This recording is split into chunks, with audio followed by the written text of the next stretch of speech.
Então, na sequência do nosso evento, que pela primeira vez, né, nosso evento online, nosso evento conectado, 10º ano do ENEX, é uma data para nós muito importante, porque 10 anos, são 10 anos, né, gente?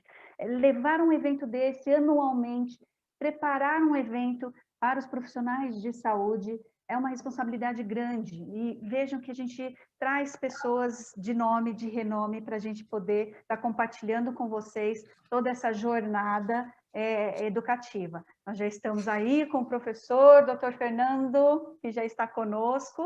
Tudo bem, Fernando? Tudo bem? Tudo Falar aqui, bom? tudo bem? Joia. Eu vou dar só mais um recadinho, Fernando, porque o Tavares está aqui me cobrando para eu não esquecer, que vocês têm também, aí o El vai colocar no link para vocês, quem tiver interesse, quem quiser, até dia 15 deste mês, até dia 15/12, vai estar disponível, quem participou aqui, vai estar disponível no link do Simpla, uma pequena contribuição ali para você receber um certificado. Mas aí esse evento é gratuito para quem está assistindo e quem quiser o certificado tem ali uma pequena contribuição para poder receber seu certificado no seu e-mail, ok? Então vá lá no link quem tiver interesse e fique à vontade, até dia 15 ele vai estar aberto para você poder adquirir. Também a gente vai ter um sorteio no final deste evento, que é amanhã, após as 18 horas, onde nós vamos estar sorteando cinco cartões digitais para que você, que ainda não tem um cartão digital, possa tê-lo personalizado de forma aí bem bacana, com seus dados, e poder utilizá-lo nas suas redes de contato.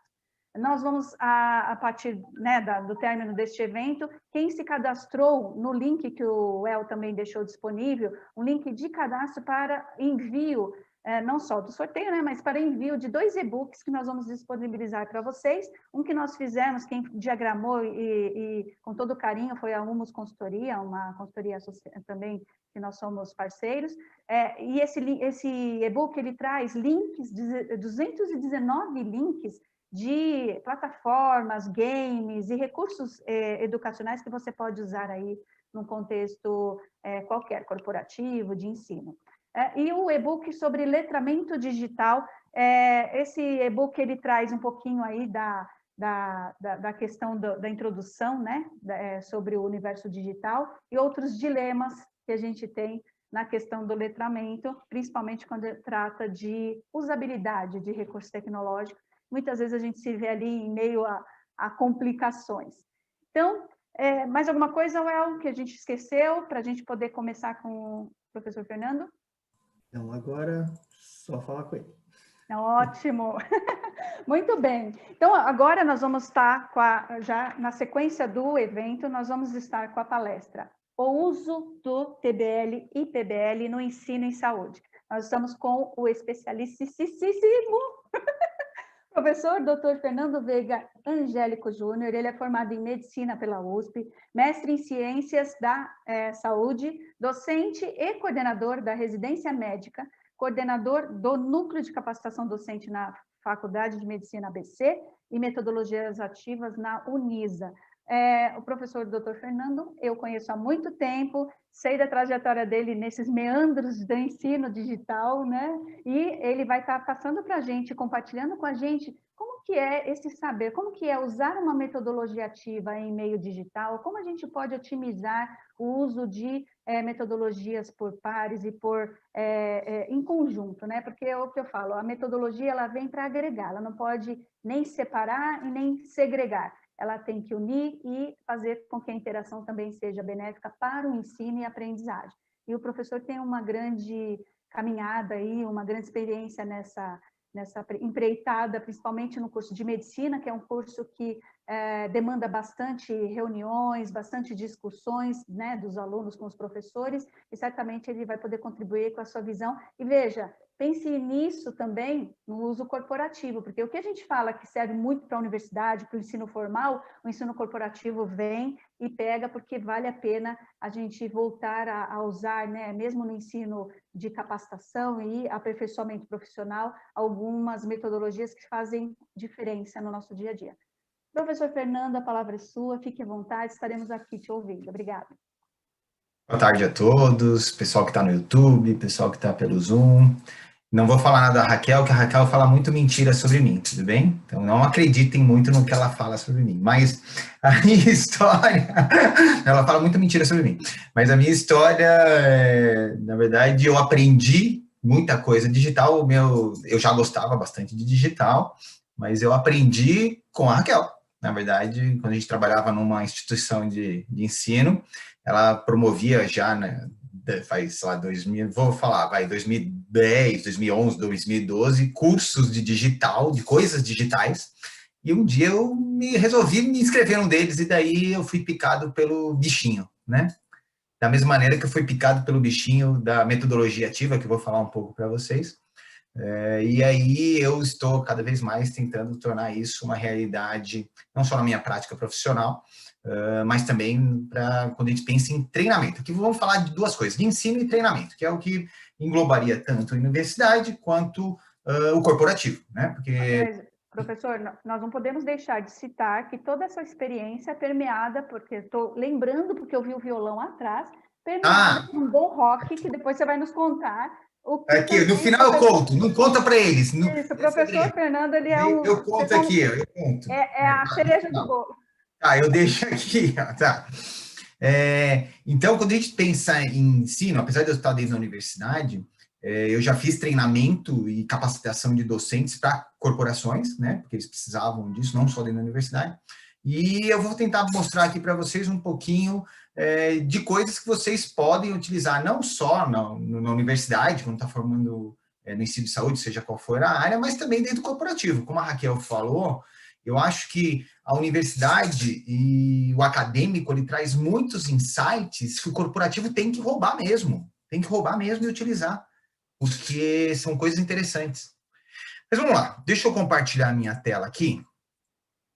Então, antes de mais nada, Raquel, muito obrigado pelo convite, é um prazer participar do ENEX, que é um evento sensacional, ainda mais no 10º ano, que mostra que esse evento chegou para ficar e ele vai continuar, e ele vai ser sensacional sempre, acho que isso vai crescer, eu acho que vai ser, para quem está na área da saúde, seja ela na educação corporativa ou não, isso sempre vai ser uma referência. Então, muito obrigado pelo convite, vai ser bem legal poder dividir coisas aqui com vocês.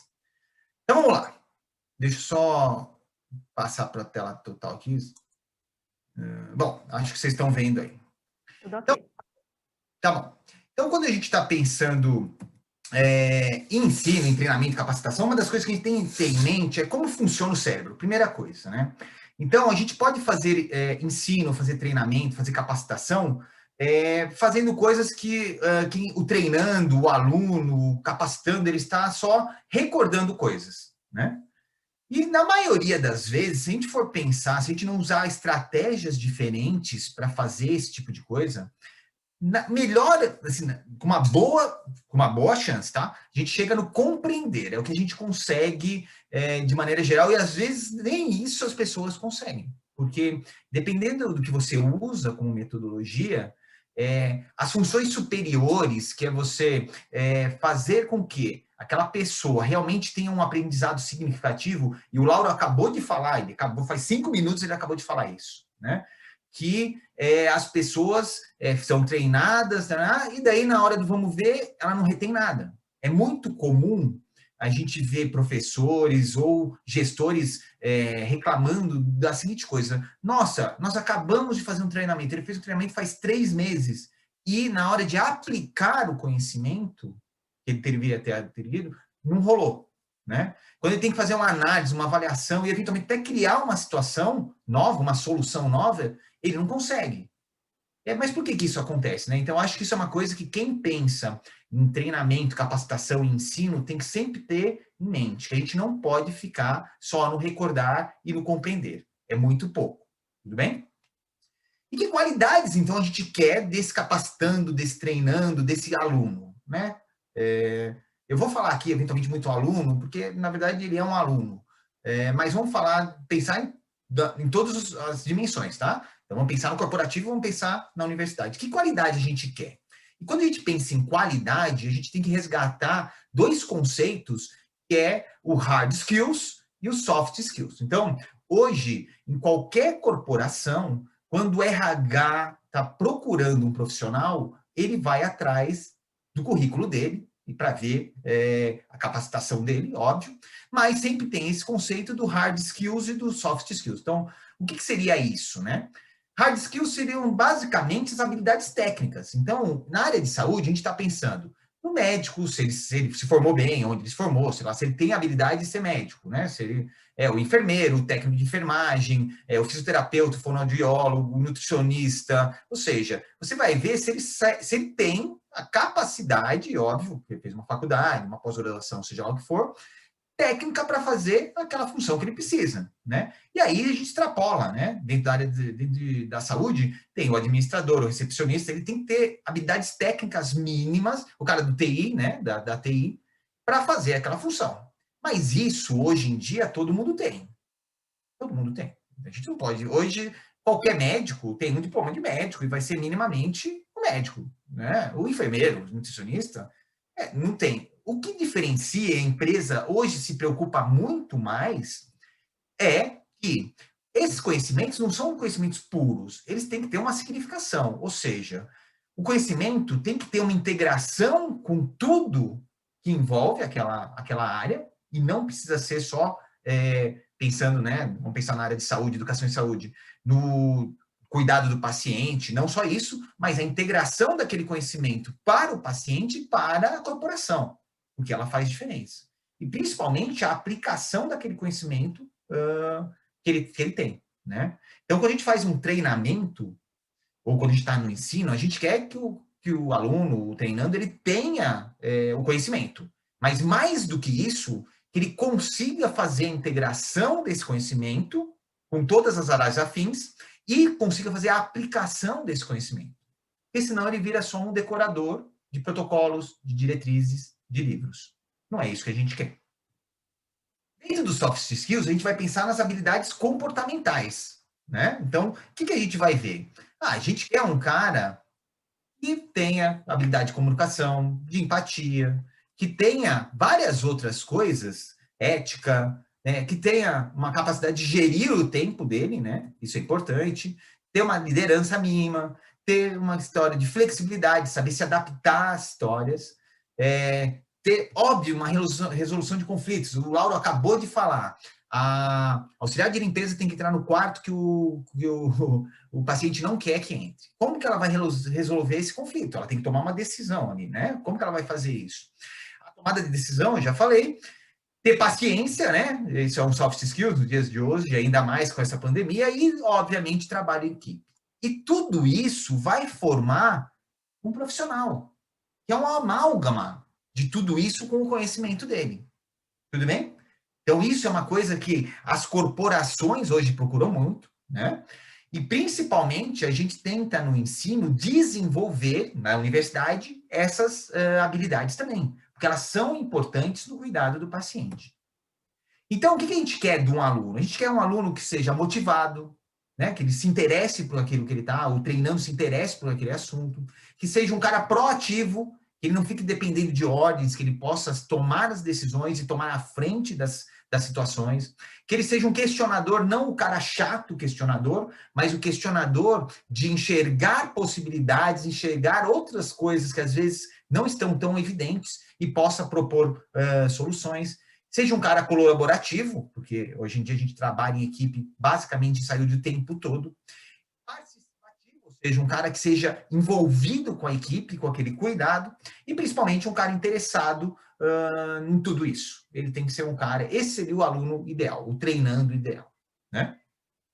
E a pergunta que a gente sempre tem que fazer assim, o ensino tradicional basta? Significa, a gente vai fazer um treinamento, botar o aluno dentro de sala de aula, e ele vai ficar lá ouvindo 1, 2, 3, 4, 8 horas de gente falando. Isso vai resolver, né? Então, só ficar fazendo isso basta? Essa é a grande pergunta que se faz hoje, quando a gente está pensando em ensino, quando a gente está pensando em capacitação, né? Lembra que essa pirâmide é uma pirâmide muito clássica, que é um estudioso, William Glasser, que ele estudou como que a gente aprende, né? E se vocês olharem para a pirâmide, quanto que a gente retém das coisas? Então, numa aula formal, simples, só a aula formal, sem acrescentar mais nenhuma outra estratégia, na melhor das hipóteses, quando a gente vê e ouve alguma coisa, a gente vai reter mais ou menos 50%. Na melhor das hipóteses. Como o Lauro falou, ele falou que é em torno de 10%, 12%. Achei um pouco, não sei se é verdade, eu gostaria de não acreditar muito nisso. Mas vamos pensar que 50% se perde. E é a história de vocês como professores ou vocês como gestores que relembram, falam, nossa, nós acabamos de dar um treinamento e metade do que a gente falou não foi absorvido. Está sendo feito de uma maneira inadequada, né? Eu acho que isso é importante. E por que eu estou falando isso? Porque quando a gente discute as coisas com as pessoas, quando a gente faz aquela coisa, ou seja, a gente aplica aquela coisa, e principalmente quando a gente ensina o outro, o grau de retenção aumenta muito, né? Isso a gente vê muito como docente, eu posso falar isso como docente, porque quanto mais eu estou em sala de aula e desenvolvendo estratégias pedagógicas, eu vejo que mais eu aprendo. Por quê? Porque eu tenho uma troca tão intensa com os alunos, e principalmente do que a gente está falando hoje em metodologia ativa, que o meu aprendizado também acaba aumentando. Por mais que as pessoas falem, mas você sabe tudo. De maneira alguma. Não sei tudo de maneira alguma. E a gente acaba aprendendo todo dia quando a gente está fazendo esse tipo de coisa, né? E a gente tem que prever o seguinte, protocolo, diretriz, orientação, seja lá o que for, ela está no papel. Mas um dia pode acontecer um terremoto na vida da gente. Seja dentro da universidade, seja dentro do hospital, seja atendendo pacientes, seja uma situação inusitada, e que não está prevista no protocolo. Não como está no protocolo, certo? Porque o protocolo, como o Lauro falou, ele é engessadinho, ele é quadradinho, que ele prevê as situações mais comuns, as mais prováveis, mas ele não prevê todas. E a nossa vida e a nossa realidade, ainda mais em área de saúde, ela é muito volátil, porque nenhum paciente é igual ao outro. Esse é o X da questão, né? Por mais que exista protocolo para condutas de infarto agudo do miocárdio, por exemplo, todos os pacientes que têm infarto não são iguais. E, às vezes, precisam de adaptações, interpretações para aquele paciente. E não só numa situação médica pura, mas em todas as situações da área de saúde. Elas são voláteis. E não só da área da saúde, mas da nossa vida. Então, a gente quer um aluno que consiga se virar, um treinando que consiga se virar, com informações mínimas, né? E que eles tenham a habilidade de saber procurar a resposta daquilo que não está no protocolo. Isso é importante, né? Porque hoje o conteúdo, vou mostrar para vocês, espera aqui um pouquinho. O conteúdo está aqui, ó. Ou está aí na tela do seu computador. Em 3 minutos, qualquer conteúdo, ele é conseguido, teoricamente, aqui. Pode puxar o que você quiser, né? Óbvio que existem conteúdos de melhor qualidade, de pior qualidade, mas o PDF, aquele manual, o Lauro falou de manual, isso aí, o manual está aqui, ó. Ele está aqui. A gente consegue a qualquer hora. Mas quando a gente está pensando em capacitação, não adianta só ter o conteúdo, né? E aí a importância da metodologia ativa. Por quê? A metodologia ativa, ela sai do foco, o professor passando a informação para o aluno, e passa para o foco o aluno buscando a informação, auxiliado por professor, que na metodologia ativa a gente não chama de professor. Na verdade, na metodologia ativa a gente chama de facilitador ou tutor. Ou seja, o aluno ele se apropria do conhecimento através da maneira, do modo e do jeito que ele ache mais adequado de se apropriar daquela medicação, daquele conhecimento. Óbvio que o gestor, o capacitador, nem sei se é isso, mas quem tá fazendo treinamento, né, o tutor, o facilitador, ele vai ajudar no processo, mas ele não é responsável para ficar passando conteúdo que, mais uma vez, ele está no manual.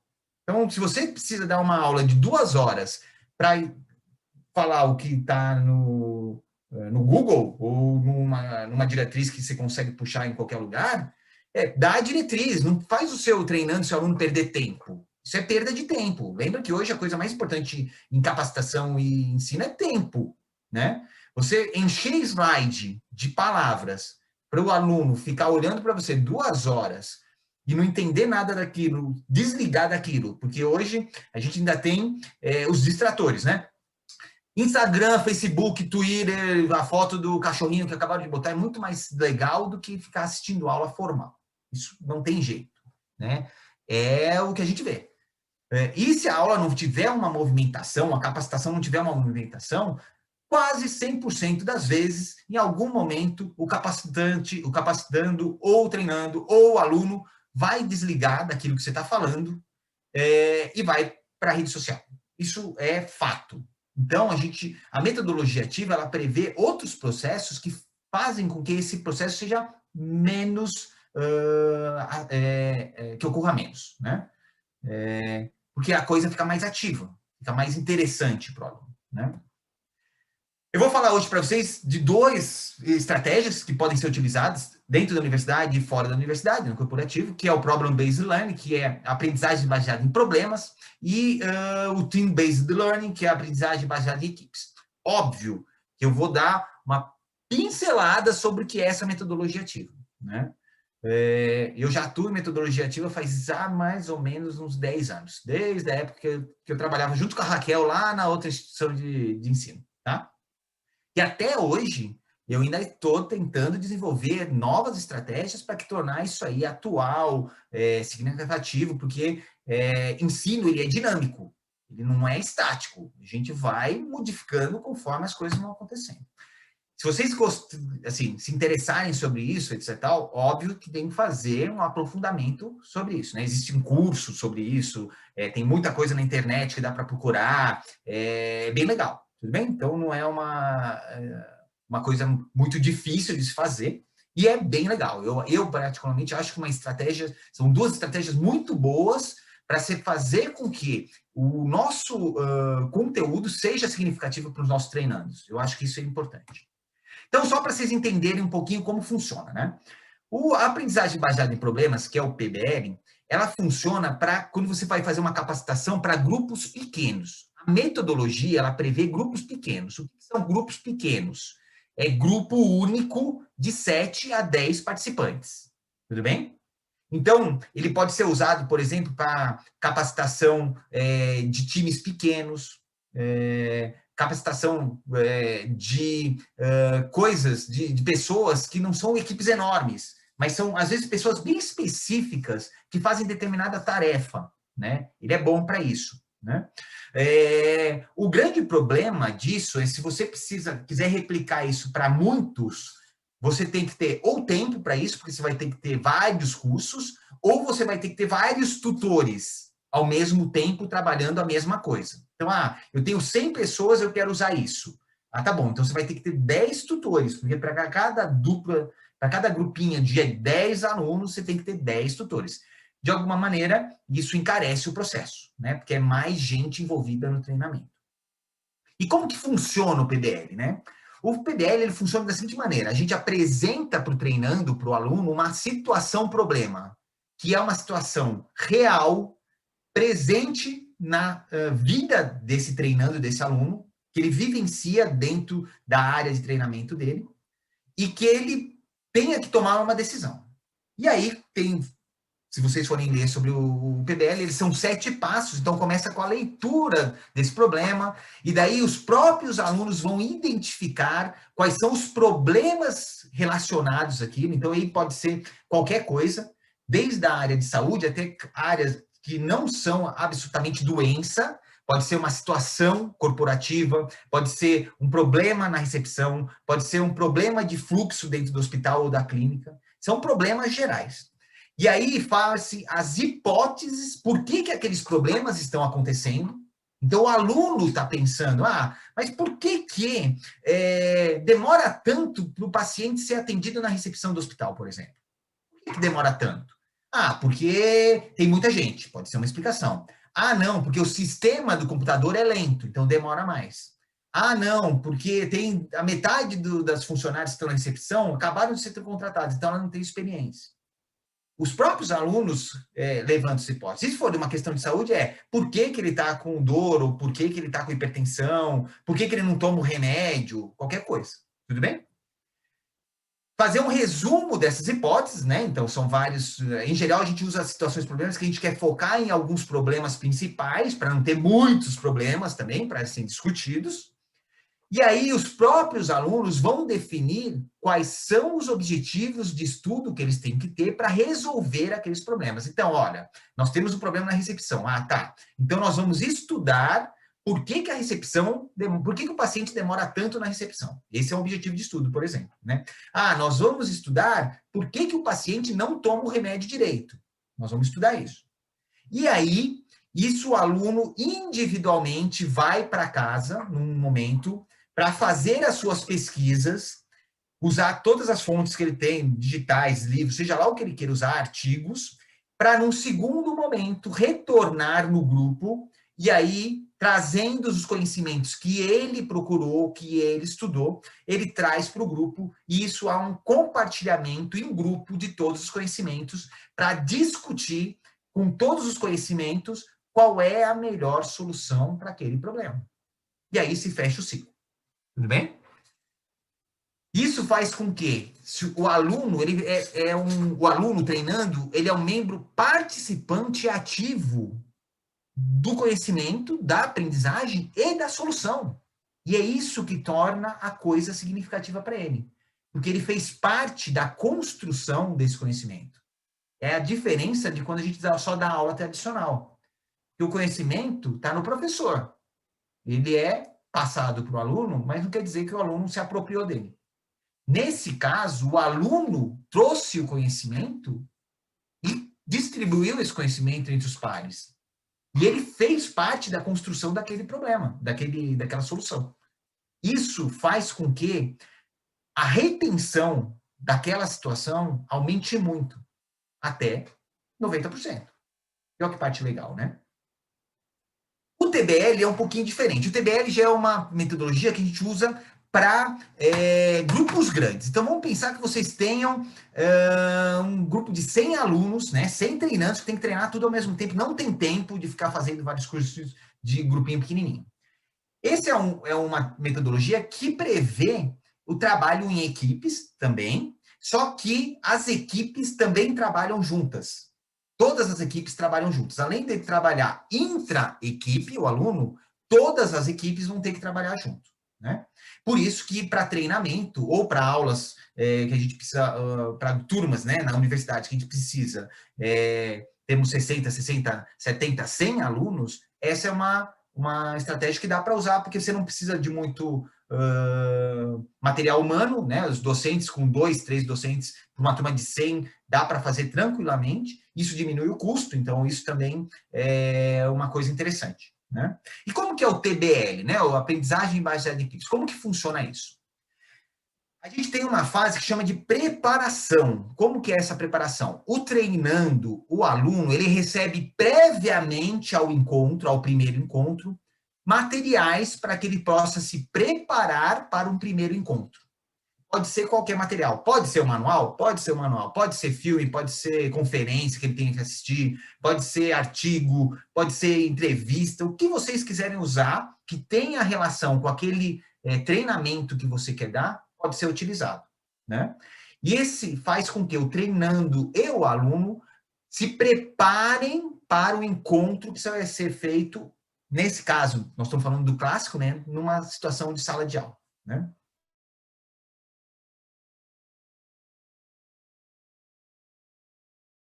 O aluno se preparou, porque senão isso não tem sentido, que ele vai chegar lá sem nenhum conhecimento para poder compartilhar, né? E como que faz isso, na verdade, né? A gente faz isso com testes mesmo. Então, a gente vai fazer testes individuais, primeiro individual, para ver se cada aluno se preparou, e depois testes em equipe, que eles vão responder as mesmas questões, só que agora em equipe, né? Porque, eventualmente, alunos podem ter respostas erradas, né? Ou diferentes. E isso vai ser discutido numa equipe pequena, né? E depois vai ser discutido entre todas as equipes. Então, esse momento de discussão, né, é isso que a gente pensou, não, isso não é isso porque tem outra justificativa, e sempre com o feedback do professor, ou seja, do professor ou do tutor, facilitador, né? Isso é uma coisa que fecha o momento preparo, né? Realmente aquele material foi estudado. E no último momento que a gente tem é a aplicação desse conteúdo, né? Que também são feitos com situações, com problemas reais do dia a dia da área da saúde, qualquer tipo de problema, que eles vão ter que aplicar aqueles conceitos que eles foram discutidos previamente, né? E aí, mais uma vez, as equipes vão ter que dialogar, discutir e chegar numa conclusão para aquele problema, sendo que são 10 equipes trabalhando junto, né? E cada equipe pode ser que traga mais um ponto importante para a solução daquele problema. Para no final da história você ter um amálgama de várias soluções. Porque, eventualmente, uma solução não vai ser possível para todas as situações, né? E você ter possibilidades de solução é o que a gente quer do aluno, porque ele tem uma flexibilidade de poder pensar fora da casinha do ponto de vista, essa solução não se aplica aqui, mas tem uma outra solução que eu vou conseguir resolver esse problema, que também se encaixa. E isso aumenta o horizonte que o treinando, que o aluno tem. Isso engrandece, né? Não só o aprendizado do aluno, mas a qualidade do que está sendo fornecido em área de saúde, né? Não só do ponto de vista técnico, mas também do ponto de vista humano, né? E isso a gente acaba conseguindo trabalhar coisas que não consegue trabalhar na sala de aula. Por exemplo, como que eu vou trabalhar comunicação em sala de aula? Ou como que eu vou trabalhar tomada de decisão em sala de aula? Como que eu vou trabalhar flexibilidade em sala de aula só no ensino tradicional? De maneira alguma aqui, eu quero falar que o ensino tradicional não existe, não deve ser mais feito. Não é isso. Na minha visão, bem humilde, eu acredito que a composição entre o ensino tradicional e a metodologia ativa é o melhor dos mundos em treinamento e ensino. Se a gente conseguir nos nossos treinamentos e no nosso ensino, nas nossas aulas, compor com esses dois componentes, só vamos ter beneficiados. Porque o aluno vai sair beneficiado, o treinando vai ser beneficiado, o ser humano, que vai ser o objetivo desse treinamento, vai ser beneficiado, e não, por que não dizer, o docente, o tutor também sai beneficiado, porque ele fala, consegui cumprir a minha função de fazer esse conhecimento ser absorvido e ser significativo para o aluno, para o treinando, né? Então, acho que só tem benefícios. Só que, num tal de 2020, vindo lá da China, opa, passou. Deixa eu voltar um aqui. Deixa eu ver se eu volto. Mas tudo bem. Deixa eu voltar aqui. Page up. Não, page up, page up. Desculpe. Um tal de 2020, vindo lá da China, vem um tal de coronavírus e virou a nossa vida de cabeça para baixo, certo? E de um dia para outro, todos vocês que são professores e dão aula, ou vocês que são gestores e davam treinamento presencial, vocês foram surpreendidos com uma coisa que chama, temos que ficar em casa, home office, a gente vai fazer tudo à distância, né? Então, todo mundo foi para frente da tela do computador, e aí a história de capacitação, treinamento, aula virou uma dúvida, né? Será que a gente vai conseguir fazer isso da mesma maneira adequada que a gente fazia presencial, né? Isso, na verdade, foi um desafio, né? De maneira que todo mundo foi desafiado, e como o Lauro falou, foi uma coisa que foi uma necessidade, né? Foi uma necessidade, não tinha o que fazer. Todo mundo estava em casa e o mundo não pode parar do ponto de vista de ensino e de treinamento, né? Mas, por outro lado, eu acho que foi uma oportunidade. Foi uma oportunidade porque a gente teve, até por livre e espancada pressão, se modificar e se reinventar para a gente conseguir continuar fazendo o que a gente ia fazer, né? E aí a grande pergunta era quais são esses desafios, né? O primeiro desafio são essas plataformas, né? Não sei qual era a habilidade de vocês com essas plataformas antes, que são as plataformas de interação, eu coloquei só 3 aí. Eu uso as 3, para vocês terem uma ideia, eu uso a Zoom em algumas situações pessoais e de profissionais médicas, eu uso o Teams numa universidade e tenho que usar o Meet em outra universidade. Então, vocês imaginam, apesar de eu já tinha conhecimento dessas plataformas, o que é fazer a gestão de 3 plataformas digitais para fazer ensino e treinamento, né? Mas tudo bem.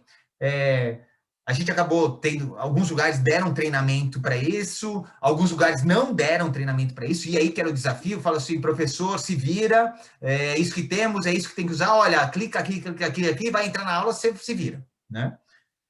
Então, isso foi um desafio. Mas, de maneira geral, acho que hoje, depois de 8, 9 meses de pandemia, e 9 meses no ensino digital, significa que nós estamos no digital há muito tempo, isso já passou a ser um pouco menos apavorante, digamos assim. Então, hoje as pessoas já têm mais tranquilidade. E dá para fazer metodologia ativa, PBL, TBL, por elas dá. Eu faço, numa das universidades eu faço, e dá. Só que daí a dinâmica é um pouco diferente. A gente tem que se adaptar à plataforma. Mas dá para fazer? Dá. Dá para a gente fazer discussões em grupo? Dá. Mas aí a gente tem que só ter um roteiro, uma adaptação de como a gente vai fazer essa interação com os alunos, né? Essa interatividade com os alunos. Senão a Raquel briga comigo, que interação é diferente de interatividade. Primeiro curso que eu assisti lá atrás, ela falava, interação é diferente de interatividade. Eu não posso falar, senão ela me puxa a orelha. A outra coisa, um grande desafio, é isso aí. Você falou, Fernando, deu alguma coisa ruim aí, que ficou preta a sua tela. Tá bom, vou dar uma dica. É isso aqui. Não, Fernando, continua ruim, só apareceu o seu nome.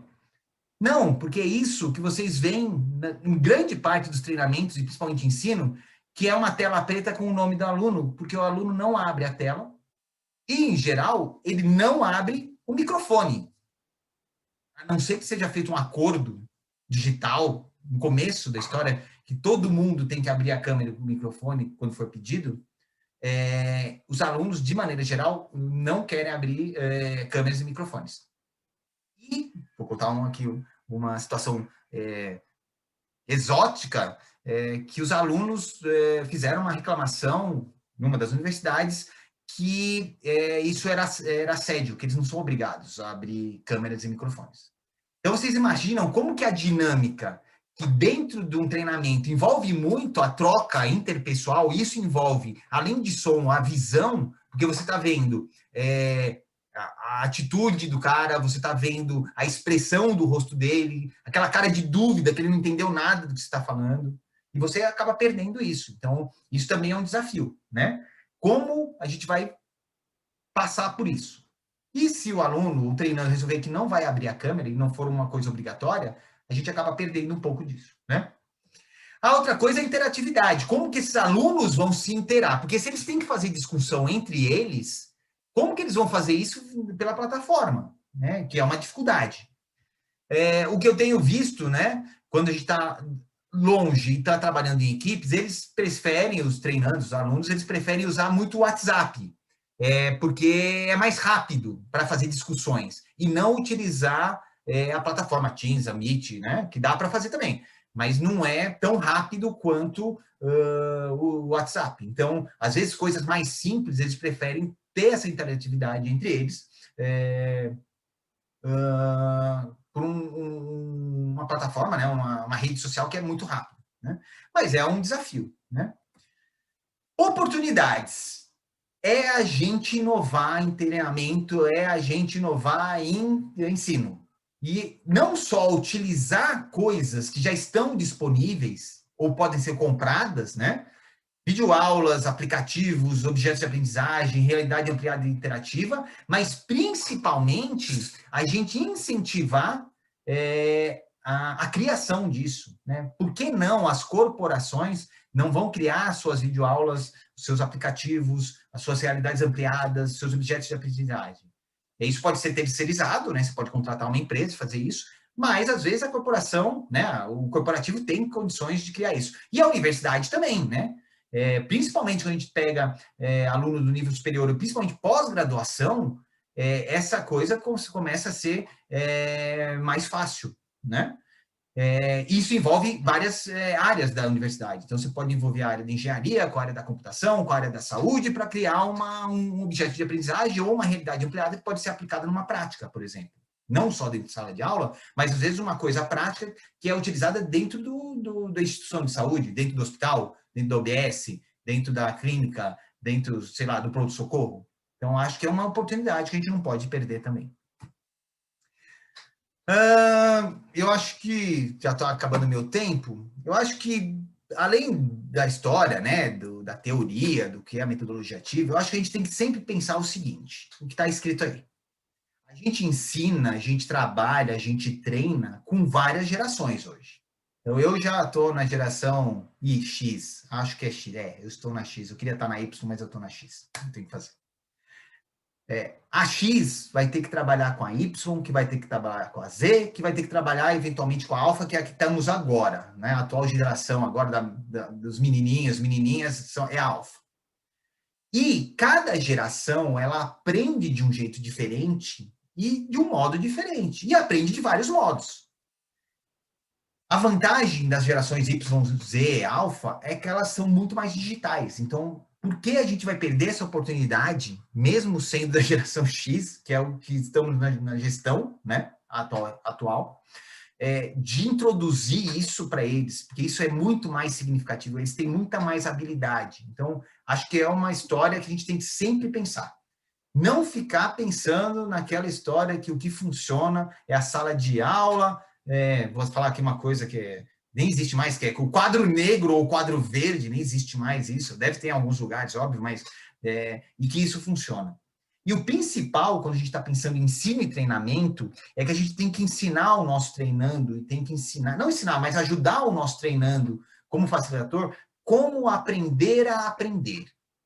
Porque a partir do momento que a gente faz com que esse processo seja natural para eles, quase tudo vai ser resolvido. Por quê? Porque ele vai saber como procurar a resposta para aquilo.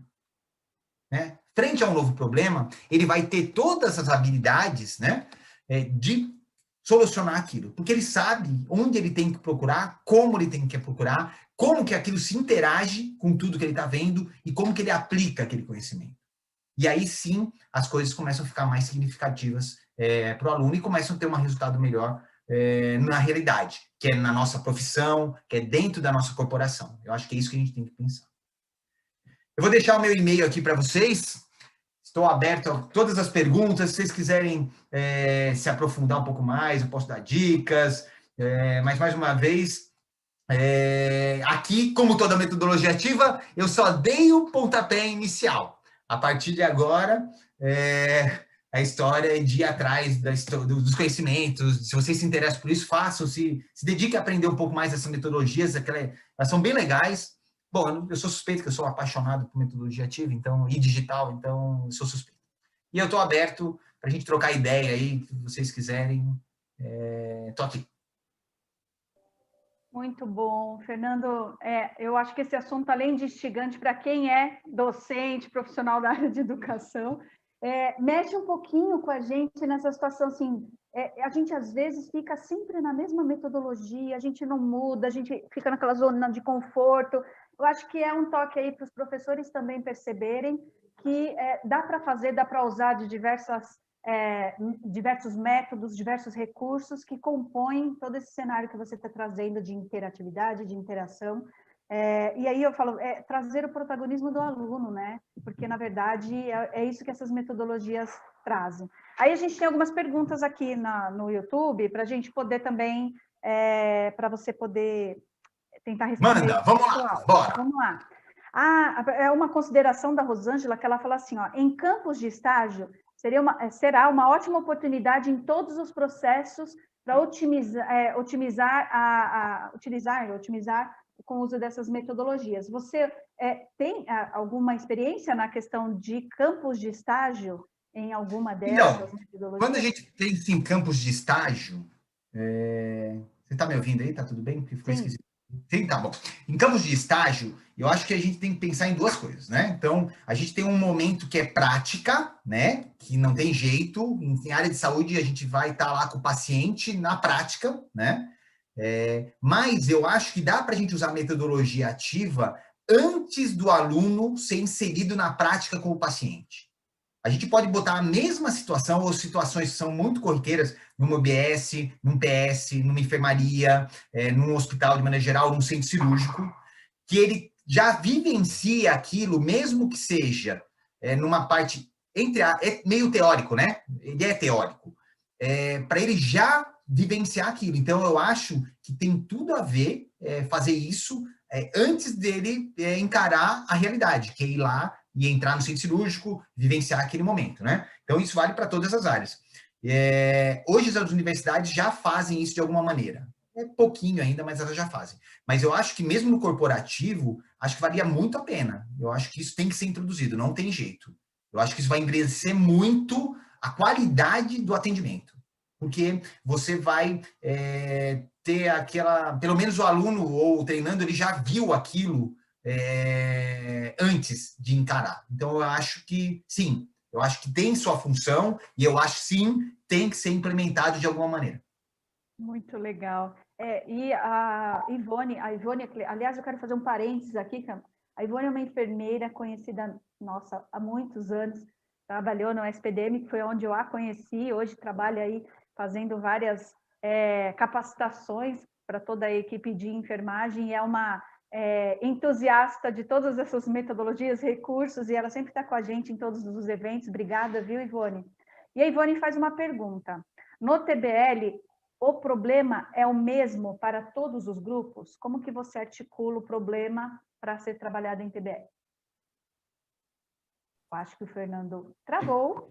Oi, Você tá aí? travou, mas voltou. Vou fazer de novo. Vou fazer de novo. Eu ouvi, se do TBL o problema é o mesmo para todas as equipes, é isso? Para todas as equipes que você forma, se é o mesmo.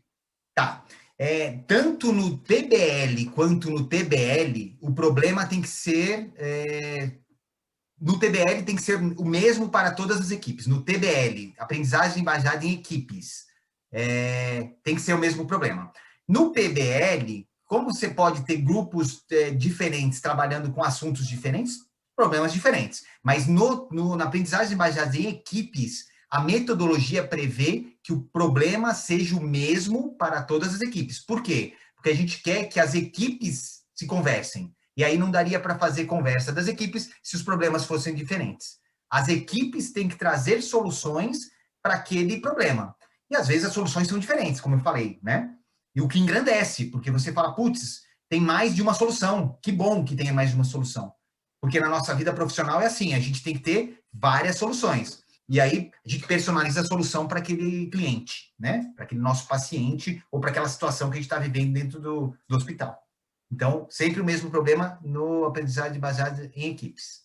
Muito bom. E eu que vou fazer uma pergunta que tem a ver, que eu estava anotando, dessa sua trajetória, de tudo que você já capacitou de professores, você já fez várias capacitações docentes, principalmente na área da medicina e em outras áreas, qual você pode nos relatar, qual seria a maior dificuldade do professor, facilitador ou do educador para usar essas metodologias? Você poderia citar quais são as Nossa, então vamos lá.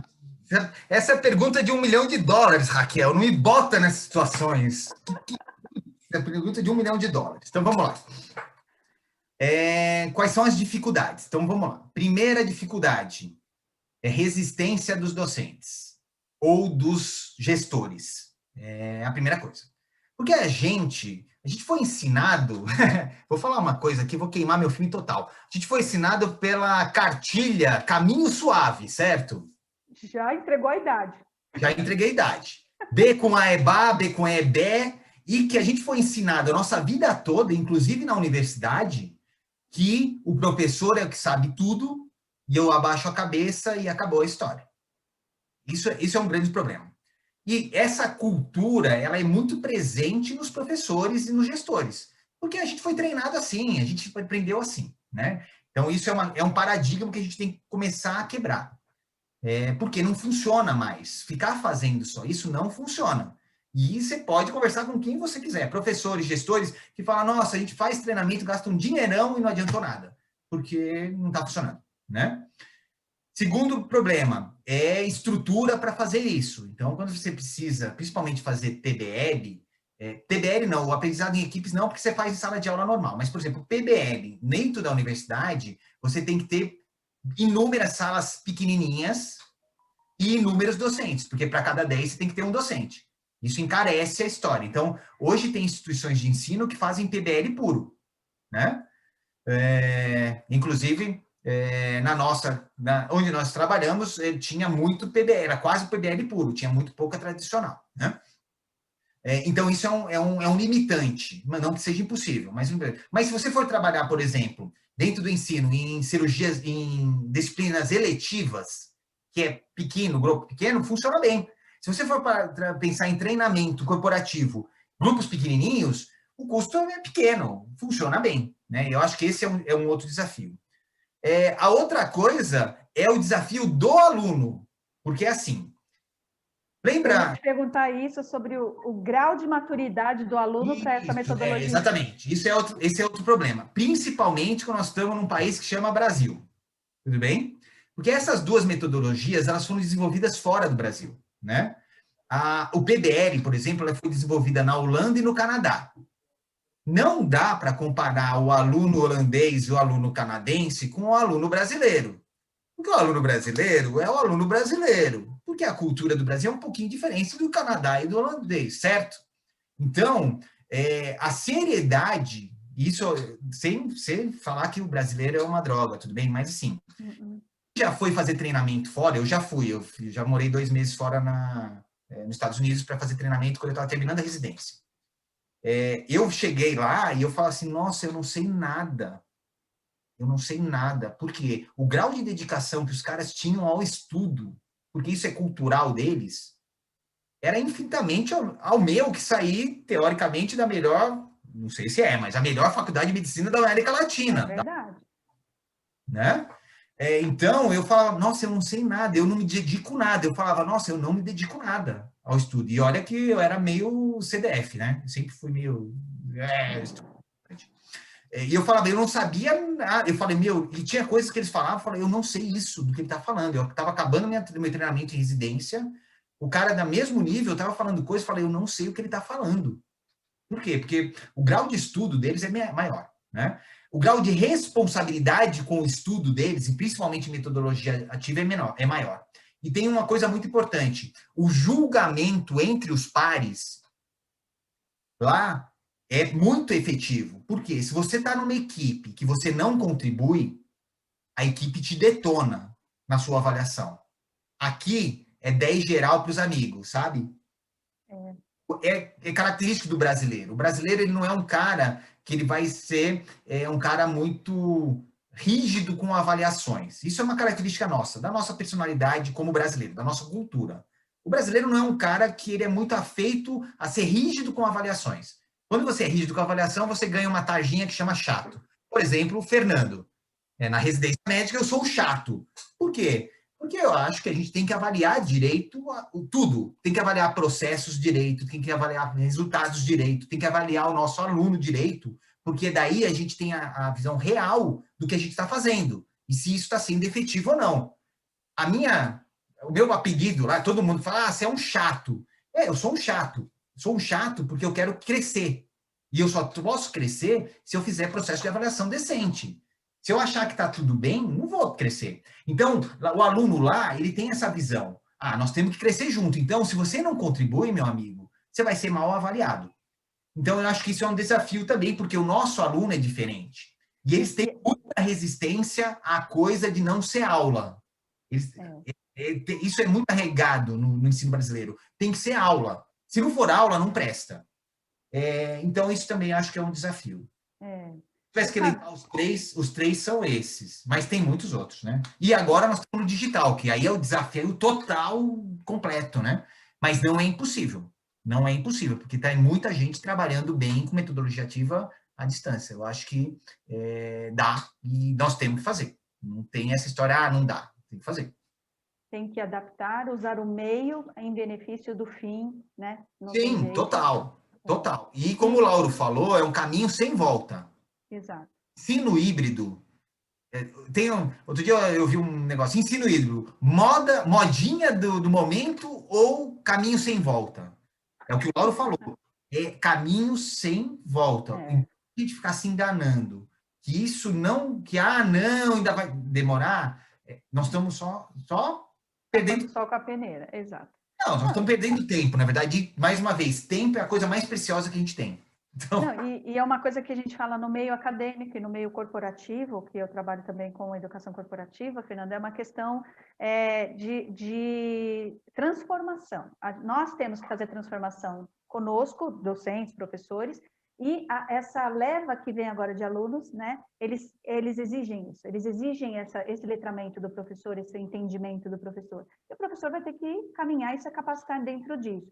Uma das coisas que eu também percebo na área da saúde, e eu estou assim, batendo um papo com você sobre isso, é que dentro de tudo isso que nós estamos falando, nós, eu, enfermeira, você médico, ou qualquer um que esteja nos acompanhando aqui da área da saúde, nós não fomos formados para sermos professores.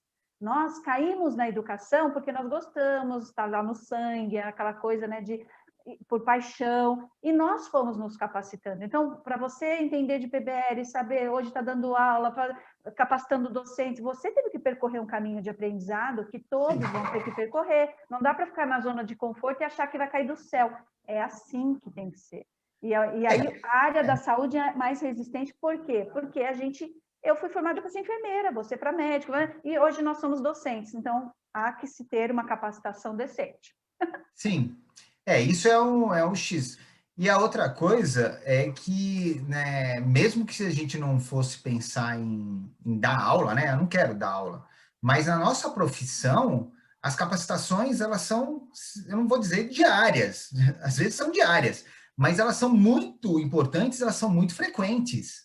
E os modelos que estão sendo propostos hoje para capacitação, eles estão indo para o digital, porque é mais barato, porque abrange mais pessoas, atinge... Exato. É como o Lauro falou, pô, eu dou capacitação se eu quiser hoje, nem sei, deve ter alguém, espero que tenha alguém aqui, que está lá em Manaus. Fala, Manaus, estamos aqui assistindo em Manaus. Nós estamos aqui em São Paulo conversando com eles. E vai ser dia a dia, porque isso vai encurtou a distância, na verdade, entre as pessoas. Por mais que seja diferente do presencial, de você ter aquela interação próxima, né? Mas acho que é sem volta, e acho que é o que você falou. As pessoas têm que sair da zona de conforto e têm que se utilizar de todas as maneiras que elas têm para aprimorar a sua profissão, né? Para aprimorar a sua habilidade, as suas atitudes e a sua atuação como profissional. Eu acho que esse é o X da questão. Exato. Professor Fernando, ficamos Não, muito felizes. Calma, eu vou contar uma coisa. Vai mostrar, agora ele vai Pessoal, mostrar. Vocês não sabem.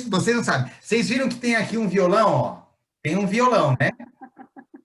Então, a Raquel falou, ele vai contar uma coisa. Tá, eu vou contar uma coisa, mas eu vou mostrar uma foto. Deixa eu ver se eu vou tirar uma foto aqui. Deixa eu ver. Eu vou tentar compartilhar a foto. Não sei se eu... Deixa eu compartilhar vou compartilhar uma foto aqui, ó. Vocês estão vendo aí, ó? Estão vendo uma foto? Vocês estão vendo aí? Da esquerda para a direita tem uma pessoa aqui, ó. Então tá bom. Muito o segredo é o seguinte, é que eu tenho uma banda de rock, na verdade a gente formou essa banda de rock lá nessa instituição, e quem está fazendo é o hostess, a nossa hostess do INEX, ela era a minha backing vocal, que eu sou o vocalista da banda, e ela era a minha backing vocal, olha lá, ó. Ela canta bem pra caramba. Ai, não. Já queimei seu filme. Pronto, já contei seu segredo. É porque eu também ia fazer isso com você. Você pensa que ia passar desapercebida a foto? Eu já tinha colocado a foto.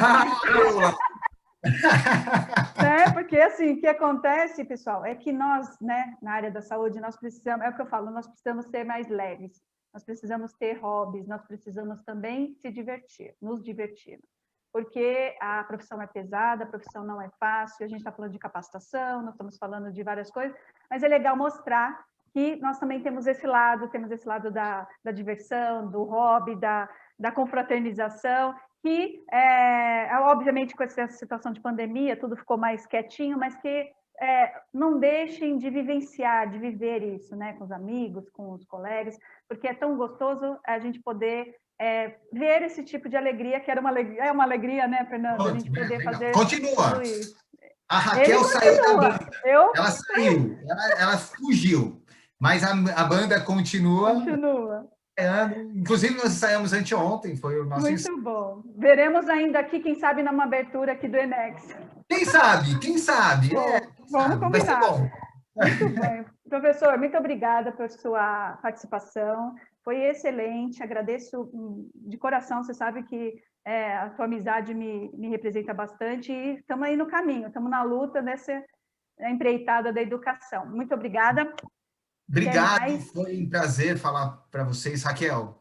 Obrigado pelo convite, foi bem legal. E mais uma vez, se vocês quiserem me contatar para fazer qualquer coisa, tirar dúvidas, dar dicas, vocês têm o meu e-mail, pode passar que eu respondo, tá bem? Obrigado. Beijo pra vocês. Obrigada. Tchau. Até mais.